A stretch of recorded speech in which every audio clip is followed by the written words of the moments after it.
Belarus, a tiny country near Poland and Russia, a communist government that lives in peace, a country remembered by little.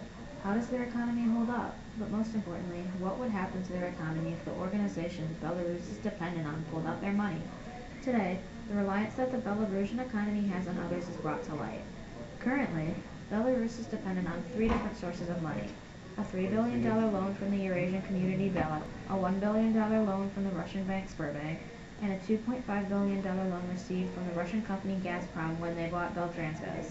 Belarus came to be dependent on these funds after the end of the Cold War in 1991, when Belarus was declared independent from the USSR. Belarus did not have experience with holding its own, turning to different organizations for monetary support. Having a communistic government may be part of the issue, as the government controls most aspects of the economy that may have grown and expanded on their own if Belarus had had a capitalist economy. The Belarusian economy is mainly focused on the production of petroleum, fertilizers, cheese, delivery trucks, tractors, buses, coaches, and military transportation. Much of what is produced in Belarus is manufactured in the factories and shipped to other countries straight from there. Even the majority of exports goes to Russia. The rest is spread relatively evenly throughout Belarus itself and Europe, going to the United Kingdom, Ukraine, the Netherlands, Germany, China, and Poland. After doing a couple hours of research, we settled on a topic that we were interested in that related to the financial aspects of our country. Every country's economy revolves around money or lack thereof. Belarus is no different. Even being independent of the USSR for 26 years, Belarus has managed to climb to the 67th country of largest exports. Additionally, Belarus is the 31st country with the most complex economy.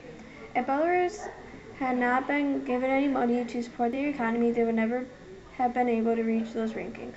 So the question remains, what would the extent of the economic damage be in the Belarusian economy if the organization Belarus is dependent on pulled out their money in trade? To find the answer to this question, we set out to first investigate how much Belarus depends on these organizations.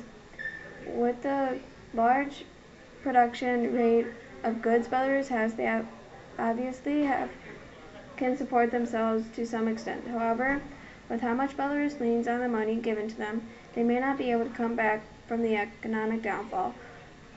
Another topic to delve into that would factor the answer of our question. After further research, we've discovered that Russia makes up 51.4% of Belarus's trade, meaning that the economic stability in Russia greatly affects the economic stability in Belarus.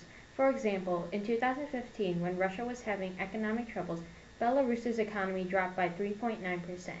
It was later estimated by that time the next year, the Belarusian economy would drop another 3%.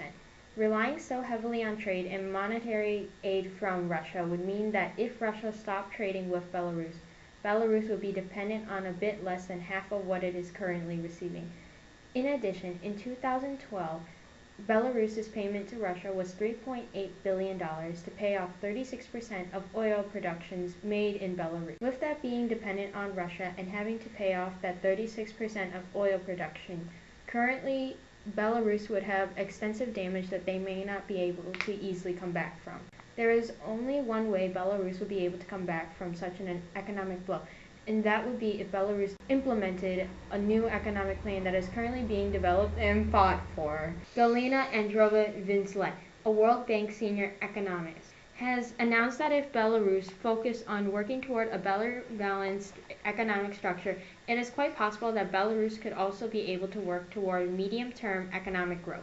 This structure would be able to develop the private sector of Belarus, which right now does not have any definite boundaries, create job opportunities, create larger incomes, create less dependence on other countries, and allow Belarus to supply products to different markets than they currently are.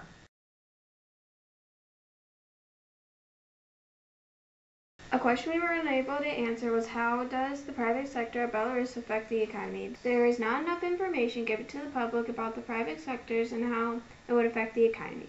The most realistic way we could have gotten enough information is if we were able to talk to the Belarusian government and visit the country ourselves. Another question we could not answer is how the goods of Belarus were produced. Again, there was not enough information on this subject that we could find by research. This topic would have been more beneficial if we were in Belarus. The questions we were unable to answer is what led us to our current research question. The answer to our research question was satisfactory because if this situation were to happen today, Belarus would not be able to come back from its economic downfall.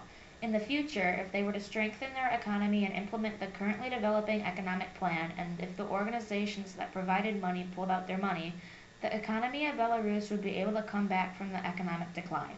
Because we were not inside the country ourselves or in the government, we were only able to get information from the government that they let out to the public. If we were in the country, we would have been able to see the economy for ourselves and most likely be able to talk to someone to get more information.